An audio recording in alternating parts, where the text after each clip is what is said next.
Dzień dobry, kochani. Wróciłem. Jak miło was zobaczyć na czacie. Wypoczęty po długim weekendzie. Tak, pełen Może nie do energii. końca wypoczęty, no ale... Tak, no ale cieszę się, że mogę znów być z wami. Witamy we wtorek. Z tej strony Mateusz Lech oraz Paweł Jerzowski w porannym cepie.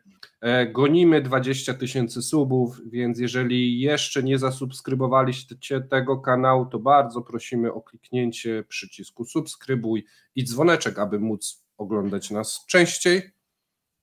A warto, bo wtedy będziecie mieli powiadomienia, nie przegapicie żadnego odcinka. No zawsze można zrobić w drugą stronę.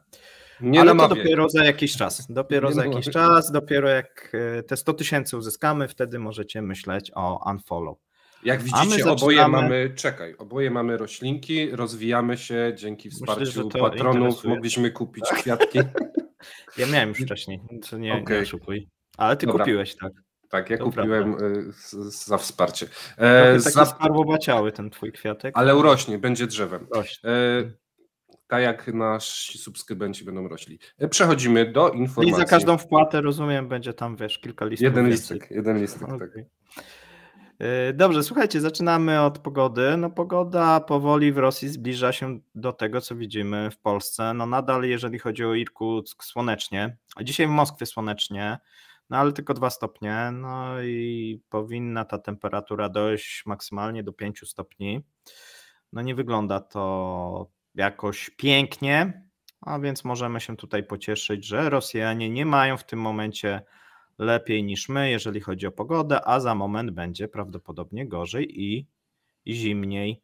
A jeżeli jesteśmy przy pogodzie, to musimy też powiedzieć, co się dzieje na rynku forexowym. Na rynku forexowym, słuchajcie, no stagnacja. Mamy dolara po 97 z kawałkiem, euro prawie 103 ruble. No i nic na razie nie wskazuje, żeby tu jakieś zmiany nastąpiły. Zobaczymy, jak sytuacja będzie się rozwijać. Przypominam, że 25 bodajże października mamy kolejne spotkanie Rady Dyrektorów, gdzie będzie omawiana stopa procentowa Banku Centralnego. Czy przypadkiem nie podwyższyć, bo takie głosy też chodzą. A my przechodzimy teraz do pierwszych informacji, bo mamy też informacje, jak wyglądają ceny benzyny. No i te ceny, pamiętacie, po wprowadzeniu zakazu eksportu, one w tym momencie spadały i to było tak mniej więcej do połowy października. Od kilku dni znowuż te ceny rosną. W tym momencie wczoraj, 16 października, ceny 92 wzrosły o ponad 2%, 95 o ponad 1% do 57 000 rubli, a diesel drożał prawie o 3%. No i słuchajcie, mamy taką sytuację, że ceny hurtowe diesla w tym momencie zrównały się z cenami hurtowymi benzyny. I to nie benzyny 92, tylko 95. No niespotykana sytuacja, jeżeli chodzi o rynek rosyjski. No, zobaczymy, jak to będzie dalej. Słuchajcie, a średni ważony koszt opon zimowych w Rosji w ciągu roku wzrósł o 14%. A ty zmieniłeś opony? Tak. Aha, okej, czyli przed podwyżką. To gratulacje. Bo pamiętaj, że te ceny rosły tak nierównomiernie, jeżeli chodzi o opony. W zeszłym miesiącu mieliśmy wzrost prawie o 5%, no i teraz w tym miesiącu prawdopodobnie mówi się o tym, że będzie przynajmniej też 5% w górę, jeżeli chodzi o rynek oczywiście rosyjski. W tym tygodniu ukraiński parlament rozpatrzy rządowy projekt ustawy o delegalizacji ukraińskiej cerkwi prawosławnej. Przekazał deputowany Rady Najwyższej Gieraszczenko. A Stany Zjednoczone, cytuję, mogą pozwolić sobie na 2 wojny, powiedziała sekretarz skarbu Janet Yellen, odnosząc się do jednoczesnego wsparcia zarówno Izraela, jak i Ukrainy. Słuchajcie, tutaj Komsomolska Prawda rozpisuje się na temat biednych emerytów i biednych Rosjan, którzy mieszkają na Łotwie. Okazuje się, że niedługo już będą mieszkać na tej Łotwie, bo prawie 7 000 Rosjan otrzymało nakaz opuszczenia Łotwy, natomiast na Łotwie, jeżeli chodzi o mieszkańców, 25 000 z nich posiada rosyjski paszport. To całkiem duży procent musi opuścić, nie? Tak. No nie ma dramatu, natomiast oczywiście, no wiesz, no jeżeli... co jest powodem? No powodem jest niezdanie egzaminu z języka estońskiego. No ale słuchaj, jeżeli... Łotewskiego. No właśnie, mówię, kurczę, czemu akurat estoński? No ale nie dobra. wiem, się tak w Finlandię miałem i dlatego... No ale słuchaj, jeżeli prawie 7 000 Rosjan, a 25 000 mieszka, no to jest całkiem duży procent. Bo to jest 20... Ale 25 mieszkańców ma rosyjski paszport. Na Łotwie nie mieszka 25 000 mieszkańców. Nie zrozumiałem ciebie. Na Łotwie 25 000 mieszkańców posiada rosyjski paszport i z tego 6,9 musi opuścić Łotwę. Tak, no reszta prawdopodobnie zdała już ten egzamin lub będzie dopiero zdawać, tak, jest w trakcie. Dobra, to przechodzimy dalej. Kandydat na prezydenta Finlandii, Pekka Haavisto, zaproponował zakaz jednoczesnego posiadania obywatelstwa rosyjskiego i fińskiego, czyli mamy taką szkarłatną literę troszeczkę, nie? Wiesz, kto jest Rosjaninem, będzie musiał się tego pozbyć, jeżeli chce zostać w Finlandii. No, znaczy zobaczymy, bo to jest kandydat na prezydenta, natomiast no, Finowie po wstąpieniu do NATO są coraz bardziej antyrosyjscy, to jest też ciekawe. No, są pewniejsi, czują się pewniej. Pewnie tak, może oni byli już wcześniej antyrosyjscy, tylko się z tym nie obnosili tak mocno. A jeżeli chodzi o Fujitsu, to Fujitsu rozpoczęło proces likwidacji swojego rosyjskiego oddziału i podmiotu prawnego Fujitsu Technology Solution w Rosji. No to świetnie, kolejna firma będzie opuszczać. Tylko to trochę jeszcze potrwa, nie? Ale tak. Klamka zapadła. Pierwszy od 18 lat regularny pociąg odjechał z Lwowa do stolicy Polski z przesiadką na Rawie-Rusce. Podróż trwa 9 godzin. Fajnie. Duba państwowa rosyjska rozpoczęła pracę nad wycofaniem ratyfikacji traktatu o całkowitym zakazie prób z bronią jądrową. O tym już też wspominaliśmy wcześniej. Myślę, że w tym tygodniu te prace zostaną zakończone i Rosja przystąpi prawdopodobnie jeszcze w tym roku do pierwszej próby jądrowej. Przechodząc do następnej informacji, małe ogłoszenie. Dzisiaj o 20:30 odcinka satyrycznego nie będzie. Ze względu na to, że ja nie miałem czasu, poza tym pojawił się inny temat. Odcinek satyryczny będzie, puścimy go w sobotę najprawdopodobniej, jeszcze Was poinformujemy. Nie puścimy. Albo nie puścimy. Czy chcecie ten odcinek? Tak, bo jak nie chcecie, to... Zdania podzielone, część osób wiemy, że nie ogląda, nie lubi tego programu, a część jest jego fanami, a więc jeżeli jesteście fanami tej części satyrycznej, piszcie jak to według Was mogłoby być. Na pewno będzie w tą sobotę, zobaczymy, czy też nie zmienimy na stałe na sobotę, jeżeli byłyby takie chęci. A dzisiaj planujemy zrobić komentarz dnia na temat tego, co w rosyjskiej prasie mówili o polskich wyborach i wynikach polskich wyborów. I tu jedna z zapowiedzi, cytat z jednej z gazet: rządzący Polską konserwatyści wygrali, ale nie będą w stanie utworzyć rządu nawet ze skrajnie prawicową Konfederacją. Opozycyjne, liberalne partie przejmują władzę. A co więcej pisali i jak się do tego ustosunkowali, to myślę, że zrobimy fajny komentarz. Natomiast w rosyjskich gazetach dzisiaj jest dużo na temat wizyty prezydenta Rosji Władimira Putina, który 17 października przybywa do Pekinu z dwudniową wizytą, gdzie weźmie udział w 3. Międzynarodowym Forum Jeden Pas, Jedna Droga. No i chyba przechodzimy do takich już dłuższych wiadomości. Tak, tu jeszcze jest jedna krótka. Stany Zjednoczone przygotowują ustawę o użyciu armii w przypadku wojny między Izraelem a Iranem. O co tutaj chodzi? No jeżeli okazałoby się, że Iran przystąpiłby do konfliktu na Bliskim Wschodzie, no to Amerykanie próbują również przygotować się na taką ewentualność. A teraz przechodzimy do dłuższych informacji. Słuchajcie, oligarchowie skupują nieruchomości za bezcen od uciekającego biznesu. I mamy dla Was znów ciekawe liczby i znów potwierdza się to, co mówiliśmy od jakiegoś czasu. Na rynku nieruchomości biznesowych w Rosji mamy bardzo pozytywne dla nich wyniki. Chodzi o zamknięcie megatransakcji z szeregiem, jak to określają sami Rosjanie, trofeów aktywów od zagranicznych sprzedawców opuszczających rynek rosyjski.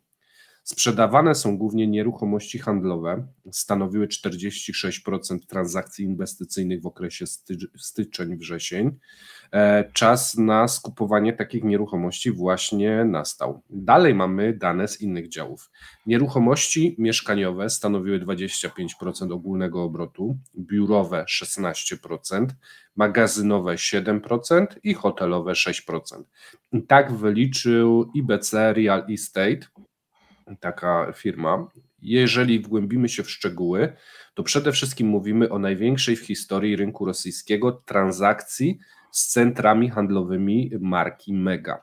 Właściciel, szwedzka firma Inc.K Centers, pod koniec września sfinalizował sprzedaż 14 kompleksów o łącznej powierzchni, słuchajcie, 2,3 miliona metrów kwadratowych. Potężne powierzchnie.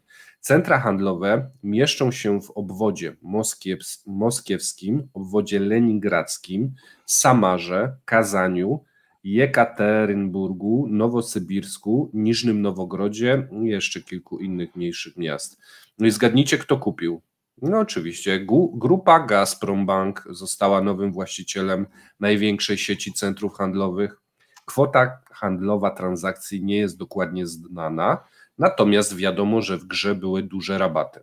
Wśród innych dużych trofeów znajduje się centrum handlowe Metropolis o powierzchni 205 tysięcy metrów kwadratowych, którą IBC Real Estate szacuje wartość jej na 55 do 60 miliardów rubli.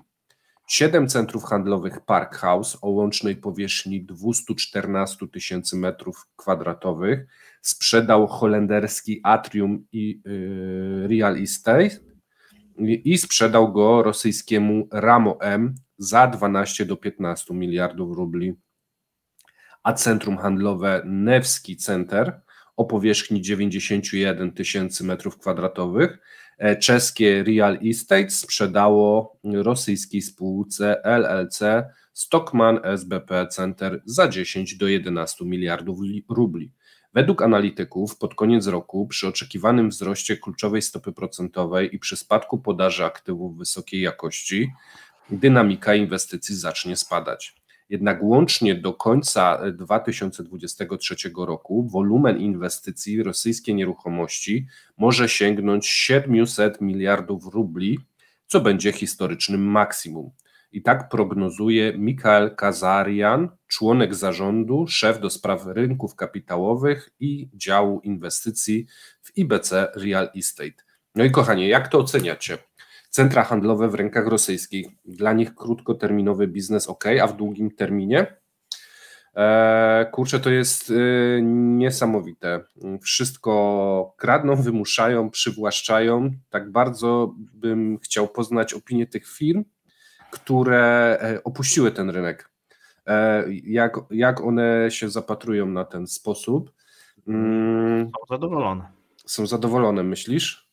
No okej. No i czy kiedykolwiek jeszcze wrócą inwestować w Rosji, czy będzie to dla nich taka spalona ziemia na dekady? Ty, Paweł, masz coś do dodania w tej kwestii? Są zadowolone, że w końcu udało im się opuścić i wrócą. Będą nowe zarządy, nowe osoby. Powiedzą, że ci, co wychodzili, się mylili, a tutaj przecież można wspaniałe interesy robić. Jeżeli będzie można zarobić, to wrócą. Jeżeli nie będzie można zarobić, to nie wrócą. No, sytuacja jest moim zdaniem prosta. A słuchajcie, widzę, że na czacie dosyć dużo jest satyrów i satyrek, znaczy tych fanów satyry. A więc piszcie też w komentarzach. A skoro tak, no to mamy ciąg dalszy afery Kurczakowej. No, sprawa zaczyna być coraz bardziej poważna, ponieważ Komsomolska Prawda zabrała się za dochodzenie i śledztwo w tej sprawie. Zgłoszono nawet informacje do wspólnego projektu Noodles Media, mającego na celu ujawnienie fałszywych informacji. Noodles Media? Tak, jest coś takiego, jak sobie wpiszesz Noodles Media, to tam są różnego rodzaju fejki ze świata rosyjskiego i niesprawdzone informacje. No ale niestety wyszło, że to prawda, a więc no nie udało się tutaj. Komsomolska Prawda zwróciła się w takim razie do Ministerstwa Rolnictwa z pytaniem, jaka jest sytuacja, i Ministerstwo Rolnictwa oraz wybrani przez Komsomolską Prawdę eksperci zapewnili, że kurczaków na rynku jest wystarczająco dużo, choć przyznali, że ceny rosną. Być może występują niewielkie trudności z poszczególnymi tylko częściami, a nie z mięsem drobiowym jako całość. Z poszczególnymi częściami, na przykład. Food, czekaj, zaraz daj mi przeczytać. Jeśli weźmiemy sieci fast foodów, to one również mają pewien asortyment. Są to głównie golenie i skrzydełka.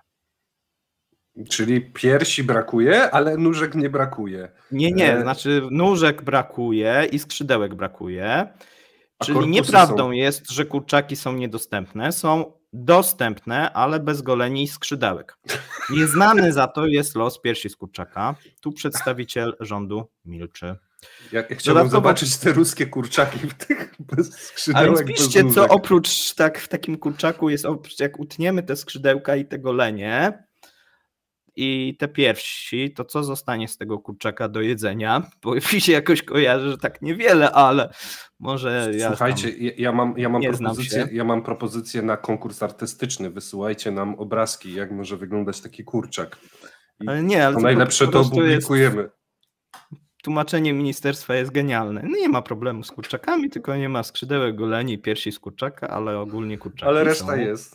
Reszta jest, tak. Dodatkowo państwo próbuje walczyć z kurczakową inflacją. Tak to się nazywa teraz. Kurza albo kurczakowa, tak oni piszą. Właśnie wczoraj Federalna Służba Antymonopolowa ogłosiła, że osiągnęła porozumienie w sprawie obniżki cen z największymi producentami mięsa drobiowego, takimi jak Szerkiwizowo, Gap Resource i Prioskolie. I tutaj ci producenci powiadomili już agencję o obniżce cen sprzedaży tuszy brojlerów.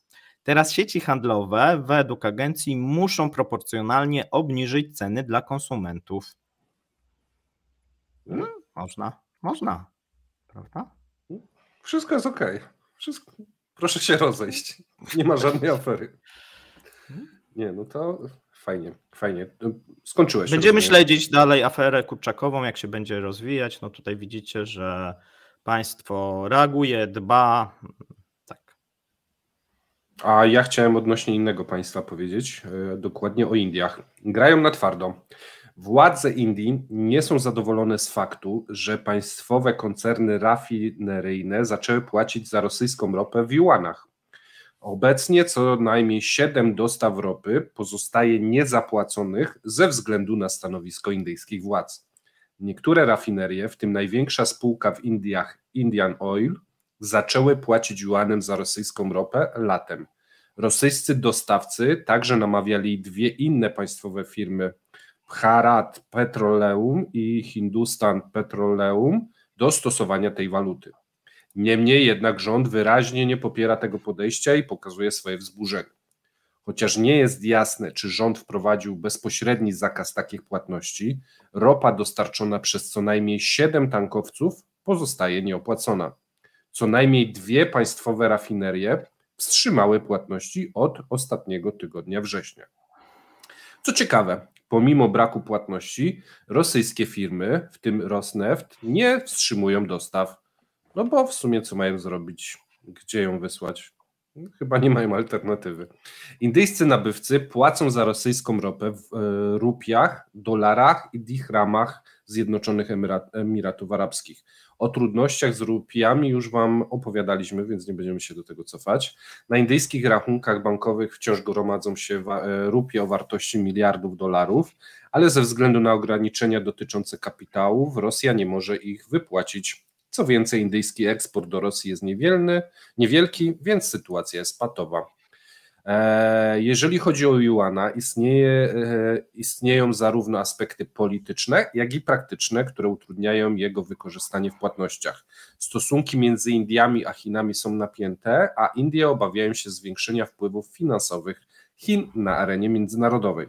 Poza tym operacje z juanami są kosztowne i wymagają konwersji rupii na dolary hongkońskie, a następnie dopiero wymiany na juana, co zwiększa koszty transakcji o 2 do 3% w porównaniu z rozliczeniem w dirhamach, a Rosja śle ropę w każdej walucie lub nawet bez opłat.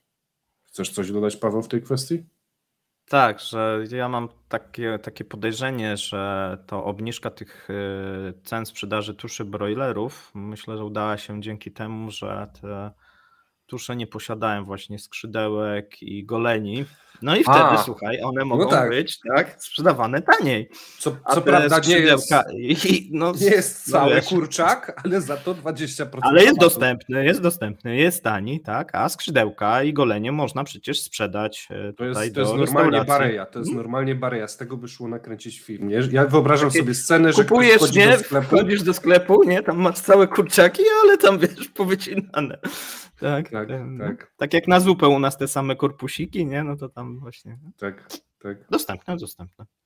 Dobra, słuchajcie, przechodzimy do świata sportu. Ponieważ mamy informację, że mecz reprezentacji Rosji w piłce nożnej z Kenią został nazwany haniebnym. No i tutaj wynik tego meczu był 2-2, czyli remis. Natomiast rosyjscy piłkarze tłumaczą się, że boisko nie było dobrej jakości i dlatego przegrali. Może nie było trawy i jednej bramki, ale było taniej. Tego co widziałem, to wszystko było, ale tutaj polscy piłkarze, że tak powiem, też ostatnio zremisowali, a więc może nie będziemy się tutaj wypowiadać na ten temat bardziej dosadnie. Natomiast mamy też złote myśli rosyjskich polityków. Siergiej Szojgu powiedział, że siły Ukrainy straciły podczas letniej ofensywy 1500 pojazdów opancerzonych. Nie wiem, jak on to liczył, ale sobie tak wyliczył. Słuchaj, to jeżeli czas pozwala jeszcze, to ja mam jedną złotą myśl od wicepremiera. A proszę, pozwalam. Wróżenie z Od wicepremiera zawsze. Którego? Nowaka, Aleksandra Nowaka. Słuchajcie, cena ropy w przyszłości do 2035 roku będzie kształtować się na poziomie około $100 za baryłkę. Tak przynajmniej podaje Państwowa Agencja TASS po słowach wicepremiera Aleksandra Nowaka. I tu słuchajcie, tu jest cytat. Niedawno było po $95, obecnie jest między 85 a $90 za baryłkę. Jeśli przedłużymy ten wykres do 2035 roku, to z matematycznego punktu widzenia będzie to cena plus minus $100 za baryłkę, cytuję Nowaka TASS. I jeżeli kumacie tą matematykę i potraficie rozwinąć to na zasadzie jakiegoś rysunku, że z 95 idzie na 85, więc z logicznego punktu widzenia będzie teraz 100, to ja bardzo proszę o komentarz pod filmem. Zawodowy trader, słuchaj, on trendy zna do 2030, tak. Nikt nie zna, co się wydarzy, ale on zna, tak. Tak. Myślę, że... Wiesz, matematyka. Tak, matematyka. Ruska, ale widzę, że konkurencję robi w stosunku do naszych programów tutaj. Tak. Musimy uważać, żeby nie zostać przez niego wygryzionym. Tak? A więc jeżeli zobaczycie jakąś zamiankę, że Mateusz będzie tam, a pan Nowak się pojawi tutaj. Taki transfer. Tak, no to znaczy, że jego przepowiednie się sprawdzają. Jasne. I tym pozytywnym akcentem chyba wypada nam zakończyć. Pamiętajcie o łapkach w górę, żeby nakarmić algorytm, o komentarzach, o subskrypcjach. Dziękujemy serdecznie patronom, którzy wciąż nas wspierają, czyli wam się jeszcze nie znudziły nasze twarze i nasze opinie. Wyczekujcie nowych informacji. Pamiętajcie, dzisiaj zrobimy komentarz dnia od strony wyborów w Polsce, jak to widzą w Rosji, więc myślę, że bardzo ciekawy odcinek, a wkrótce kolejne nowości z naszej stajni. Dziękujemy wszystkim. Pamiętajcie, że nasz algorytm jest chory i biedny i tutaj potrzebuje dużej ilości subskrypcji, żeby było 20 000. Wtedy będzie łatwiej. Trzymajcie się. Miłego dnia. Hej. I nie zapomnijcie o łapkach, tutaj piszecie. Tak jest.